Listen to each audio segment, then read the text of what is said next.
Hi everyone, welcome you all. आप सबका स्वागत है हमारे फिजिक्स के वीडियो सीरीज में। आज के लेक्चर में हम लोग डिस्कस करने वाले हैं टॉर्क। देखो, सिंपल लैंग्वेज में टॉर्क बताना में क्या होगा, the physical quantity which is responsible for rotation of an body और ऑब्जेक्ट। कोई भी एक फिजिकल क्वांटिटी ले रहा हूँ जिसकी वजह से बॉडी गोल गोल घूम रही है। फॉर एग्जांपल, अगर मैं मार्कर ले रहा हूँ और मार्कर को मैंने फोर्स अप्लाई किया, ओके, अगर मैं फोर्स अप्लाई कर रहा हूँ तो नॉर्मल क्या होना चाहिए, बॉडी आगे जाना चाहिए, ट्रांसलेशनल मोशन में जाना। लेट्स से मैंने फोर्स अप्लाई करने के बाद instead of going further away और अहेड, अगर ये मार्कर गोल घूमना स्टार्ट किया ऐसे, that means torque is acting on this marker, correct. अगर आगे जा रहे हैं तो हम लोग बोल रहे फोर्स लग रहा है, फोर्स अप्लाई हो रहा है, फोर्स की वजह से डिस्प्लेस हो रहा है। अगर गोल घूम रहा है तो हम लोग बोलेंगे ये टॉर्क की वजह से गोल घूम रहा है। तो अभी ये टॉर्क का एक्चुअली फॉर्मूला क्या होता है वो डिस्कस करते हैं। लेट्स से मार्कर है, मार्कर का यहाँ पे मैंने डायग्राम बना के रखा है। लेट्स ओके, मार्कर मैंने ऐसे रखा है और मार्कर को यहाँ से मैं खींच रहा हूँ ऐसे ऊपर की तरफ विद फोर्स एफ। ओके, सो ये जो पाइवोट पॉइंट है ये मेरा क्या हो गया, एक्सिस ऑफ रोटेशन। देखते हैं यहाँ पे लिख रहा हूँ मैं O is the point through which axis of rotation is passing, और यहाँ पे लेट से पॉइंट ले रहा हूँ पी, एक्सट्रीम एंड जहाँ पे मैं फोर्स अप्लाई कर रहा हूँ। सो ओ पी ऑब्वियसली क्या बन जाएगा, मेरा रेडियस बन जाएगा, करेक्ट, बराबर, समझ में आता है। सो ओ पी मेरा क्या बन जाएगा, रेडियस वेक्टर बन जाएगा। ओके, अभी यहाँ पे एक चीज देखो। लेट्स से आप लोग डोर ओपन कर रहे हो, घर का अपना डोर ओपन कर रहे हो। सो जो डोर का नॉब रहता है वो स्पेसिफिक रीजन की वजह से एक्सट्रीम एंड पे लगा रहता है। ओके, देखो डोर का नॉब अगर हिंजेस जहाँ पे है, हिंजेस के एकदम नजदीक लगाओगे तो डोर ओपन करने में आपको काफी मुश्किल होगी, ओपन करने में हो गया या फिर क्लोज करने में हो गया। ओके, हो सके तो आप ये ट्राई भी कर सकते हो, जहाँ पे डोर का नॉब लगा है, ओके, वहां से आप थोड़ा सा फोर्स अप्लाई करो, डोर का मोमेंट स्टार्ट हो जाएगा, करेक्ट। सेम फोर्स आप लोग थोड़ा डोर के नजदीक अप्लाई करना स्टार्ट करो। लेट्स से आपका डोर है, ओके, यहाँ पे नॉब है और यहाँ पे हिंजेस है अपने। अगर यहाँ पे फोर्स आप अप्लाई कर रहे हो ऐसे तो डोर ओपन या क्लोज हो सकता है। ओके, ऐसा नहीं कि यहाँ पे भी यहाँ अप्लाई करोगे तो होगा नहीं, यहाँ पे करोगे, सब जगह पे डोर घूमेगा। But amount of force which is required to open the door is less at point O. Let's say a point लेता हूँ, यहाँ पे बी ले रहा हूँ, सी ले रहा हूँ, डी ले रहा हूँ। तो जैसे जैसे आप लोग हिंजेस के नजदीक जाओगे, जो आप लोग फोर्स अप्लाई करने वाले हो उस पर्टिकुलर डोर को ओपन करने के लिए या फिर क्लोज करने के लिए, उसका क्वांटिटी क्या बनने वाला है, मैग्नीट्यूड क्या होने वाला है, बढ़ने वाला है। और एक दूसरा चीज है, देखो आप जब फोर्स अप्लाई कर रहे हो तो फोर्स आप उस प्लेन को क्या लगा रहे हो, परपेंडिकुलर में अप्लाई कर रहे हो। ओके, लेट्स से कोई पागल इंसान है, वो फोर्स, डोर ऐसा है आपका और डोर के क्रॉस सेक्शन को यहाँ पे ऐसे फोर्स लगाना है, मतलब डोर का जो फ्रेम है उसको ऐसे धक्का मार रहा हूँ एंड ही उसको लग रहा है कि डोर ओपन होगा। Okay, so by any chance door open होगा क्या, नहीं होगा। डोर का अगर ओपन करना है तो मेरे को परपेंडिकुलर फोर्स ही अप्लाई करना है, ये बात याद रखोगे। अगर कोई भी ऑब्जेक्ट को अगर मेरे को गोल घुमाना है तो उसके जो एक्सिस ऑफ रोटेशन है, जो प्लेन है, उसके मेरे को क्या लगाना है, परपेंडिकुलर फोर्स अप्लाई करना है, तभी जाकर ऑब्जेक्ट गोल गोल घूमेगा। ओके, आई होप यहाँ तक सब समझ में आ गया रहेगा। दो चीजें हम लोगों ने डिस्कस की। फर्स्ट चीज, अगर गोल ऑब्जेक्ट मेरे को ऑब्जेक्ट को गोल गोल घुमाना है तो मेरे को परपेंडिकुलर फोर्स अप्लाई करना है, करेक्ट। परपेंडिकुलर किसको होगा, जो रेडियस होगा, रेडियस वेक्टर जो उसको क्या होना चाहिए, परपेंडिकुलर होना चाहिए, ये याद रखना है आप लोगों को। एंड रेडियस जितना बड़ा होगा उतना मेरे लिए अच्छा होगा, उतना ज्यादा टॉर्क अप्लाई होगा, उतना मेरे लिए आसान होगा डोर को ओपन करना या फिर डोर को क्लोज करना। डोर नहीं, इनफैक्ट आप लोग कोई भी ऑब्जेक्ट ले सकते हो। ओके, सो लेट्स से यहाँ पे मैंने एक फोर्स अप्लाई किया एफ। ओके, अब वैसे ये फोर्स मैंने जानबूझ के एक एंगल पे लगाया, परपेंडिकुलर पे नहीं लगाया। ओके, सो ये फोर्स एफ है, इसको दो कंपोनेंट में मैं रिजॉल्व कर सकता हूँ, हॉरिजॉन्टल कंपोनेंट और एक बन जाएगा मेरा वर्टिकल कंपोनेंट। हॉरिजॉन्टल कंपोनेंट है मेरा F R, that is R denotes for radial component. Okay, along radius चल रही है, रेडियस वेक्टर के अलोंग चल रहा है। एंड एफ टी होगा मेरा टेंजेंशियल कंपोनेंट। ओके, सो एफ वेक्टर को दो कंपोनेंट में रिजॉल्व करोगे, एफ आर और एक हो जाएगा एफ टी। सो एफ आर क्या बनेगा मेरा, एफ कॉस थीटा बन जाएगा और एफ टी बनेगा एफ साइन थीटा, ये पता होगा ऑब्वियसली आपको। यहाँ पे अगर प्रोजेक्शन ले रहा हूँ तो ये और ये वेक्टर दोनों क्या हो जाएंगे, सेम हो जाएंगे। So F T is equal to F sine theta. Okay, theta क्या है यहाँ पे, angle between radius vector and force, जहाँ पे मैंने फोर्स अप्लाई किया और ये रेडियस वेक्टर है उसके बीच का एंगल है। ओके,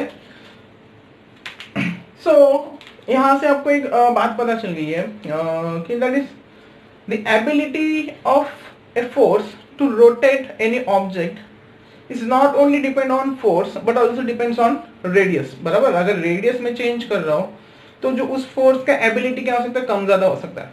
अगर हिंजेस के एकदम नजदीक में फोर्स लगा रहा हूँ तो टॉर्क जो अप्लाई होगा, वो क्या होगा एज कंपेयर टू एकदम मैं हिंज से काफी दूर पे फोर्स लगा रहा हूँ, उस कंपेयर में टॉर्क क्या होगा, कम होगा। दैट इज रेडियस का वैल्यू अगर कम हो गया तो टॉर्क का वैल्यू फॉर सेम फोर्स क्या हो जाएगा, कम हो जाएगा।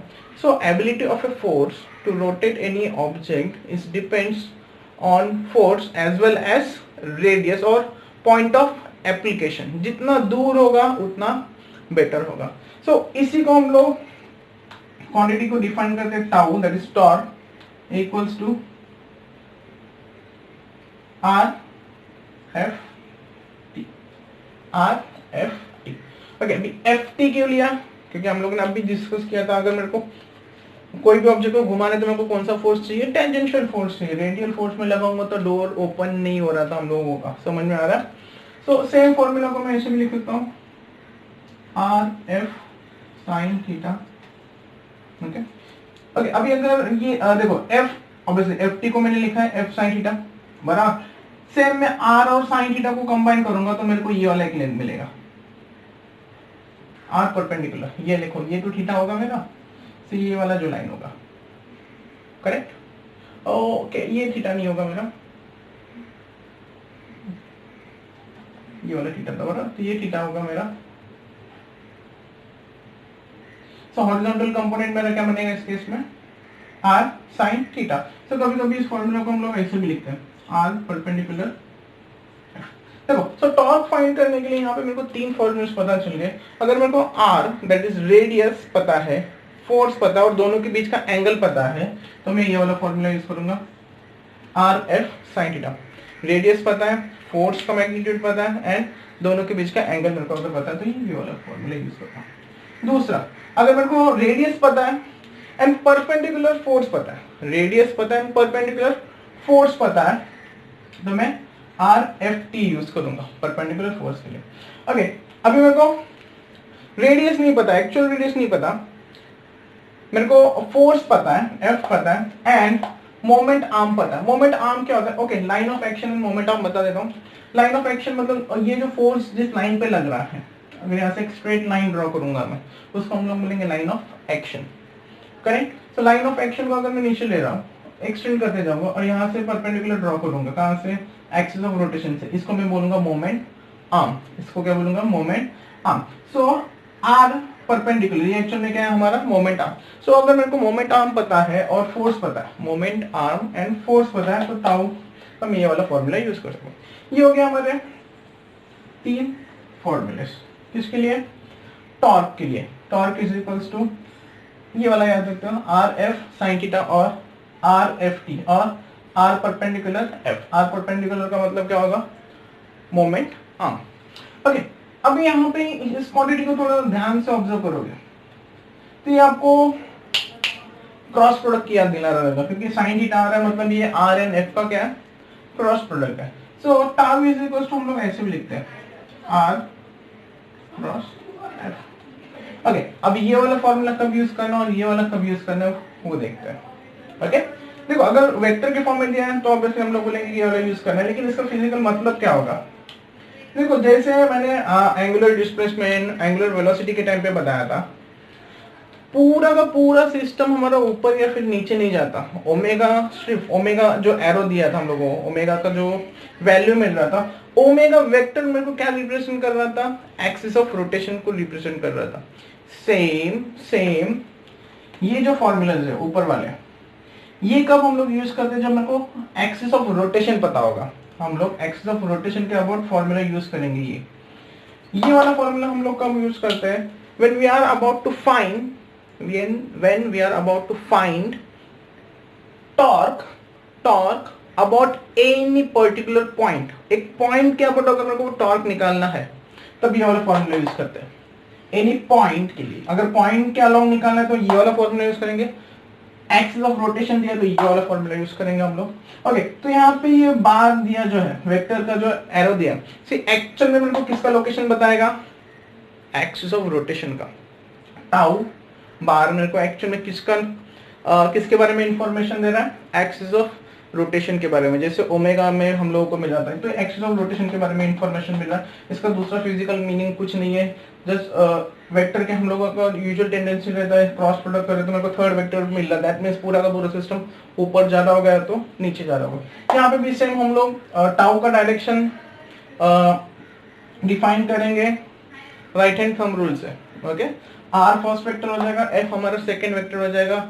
हम लोग आर से एफ की तरफ हमारे सारे उंगलियां कर्व करेंगे and thumb will indicate direction of the tau, right, direction of the tau in the sense axis of rotation का डायरेक्शन हम लोग को पता चलेगा। ये एक फॉर्मूला हो गया। ओके, उसके बाद इसी फॉर्मूला को हम लोग आगे भी एक्सटेंड कर सकते हैं, ये वाला टाउ का। Okay, so tau is equals to R F T. ठीक है, तो न्यूटन्स सेकेंड लॉ क्या होता है हमारा, F is equals to mass into acceleration. तो इसको हम लोग ऐसे भी लिख सकते हैं, कहाँ पे गया एक्सेलरेशन। ओके, लीनियर एक्सेलरेशन हमारा क्या होता है, लीनियर एक्सेलरेशन एंगुलर एक्सेलरेशन के बीच का रिलेशन क्या है, a is equals to alpha r. तो यहाँ पे हम लोग ऐसे भी लिख सकते हैं इसको, R M L R alpha. So at the end मेरे को क्या मिलेगा, एम आर स्क्वायर अल्फा। तो मैं कहता हूँ एम आर स्क्वायर क्या होता है, एम आर स्क्वायर क्या होता है, एम आर स्क्वायर हमारा होता है मोमेंट ऑफ इनर्शिया।